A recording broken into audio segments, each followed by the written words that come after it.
Амжилтгүй болох айдсын сүдэр. Хүн бүр өөрийнхөө ямар нэгэн хүсэл мөрөөдлөө эхлүүлж яхад заримдаа итгэлгүй болоод ямар нэгэн юмнаас айдсын сүдэр дагж байдаг. За энэ айдсын сүдэр яаж бий болдог вэ гэхээр та жишээ нь ямар нэг юм хийж эхлүүлэхийг бодно те. Жишээ нь би одоо 8 удаа ингээл йогоор хичээлж эхлүүлээд болж байсан. Тэгээ зарим хүмүүстэй олон удаа ямар нэг хэл сурах гэж оролдоод сургуулийн төвд яваад бас болж байсан. Зарим хүмүүс маш олон удаа ямар нэгэн бизнесийг хийж эхлүүлээд ямар нэгэн санаагаа бодоод хийж эхлүүлээд болж байсан. Энэ тоогоор маш олон удаа шинэ зүйл эхлүүлж мөн болж байсан. Энэ нь маш чухалтай. Тэгээд дараагийн удаа ахаад л ямар нэгэн зүйл эхлүүлье гэд бодож байхад яг тэр мөчид за энэ удаа арай илүү байх та арай өөр байх байлгүй дээ гэж бодоод хамгийн гой төр зургээ бодоод хажуудаа тэр кинонд гардаг шиг яг тэр мөчид нэг л юм саад болоод амжилтгүйдлийн бүх төр зургууд бөөнөрөө яг тэдний сүүдрүүд нь босч ирдэг. Энэ нь амжилтгүй болох айдсын сүүдэр юм. Амжилтгүй үедээ эхлүүлэх ахаад шинээр юм эхлүүлэх гэхээр тэр сүүдрүүд тагаад байгаа юм шиг санагддаг. Тэгээ тэр үедээ за энэ одоо харанхуй ингээл ахаад гараад ирлээ. За ерөөсөө энэ удаач бүтэхгүй байхаа. Би ерөөсөө эхлүүлэхэд боллоо. Би ерөөсөө хэрэгжүүлэхэд боллоо гэж магадгүй. Хүссэн зүйл рүүгээ яг төмөөлөхгүй. Тэгээ шийдвэрээсээ буцах, дундаасаа орхих. Өөрийнхөө бүр сүдрээс айдаг болох. За энэ нь бид нарыг итгэлгүй болгодог хүсэл мөрөөдөл рүү мань хүргэдэг. Хэрвээ бид ямар нэгэн зүйлийг эхлүүлээд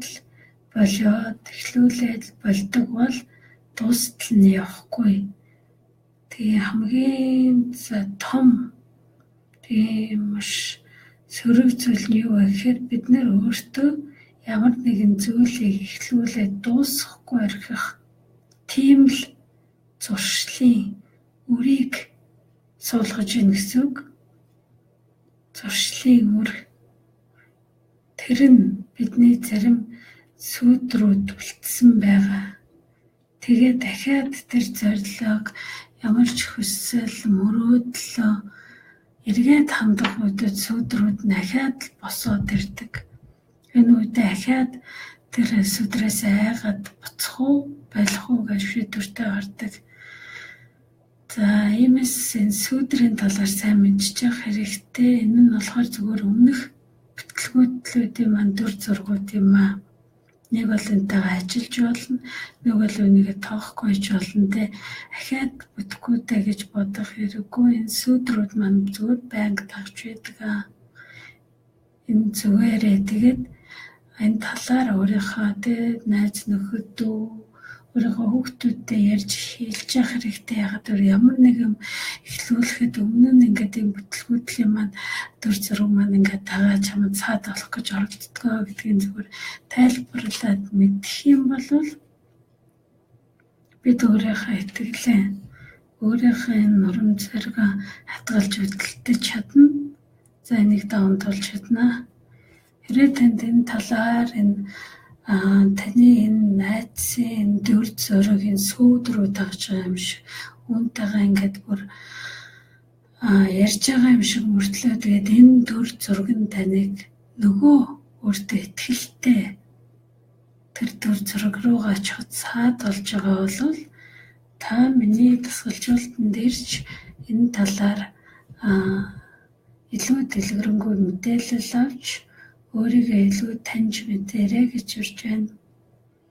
Хэрэг танд ямар нэгэн асуудал байгаа бол тэ асуултуудаа бас бичиж болно. Миний Facebook хаягаар миний Facebook page Хайгуул Хавсаа гэд пэйжээр ороод бэмэр минь мессеж илгээж болно.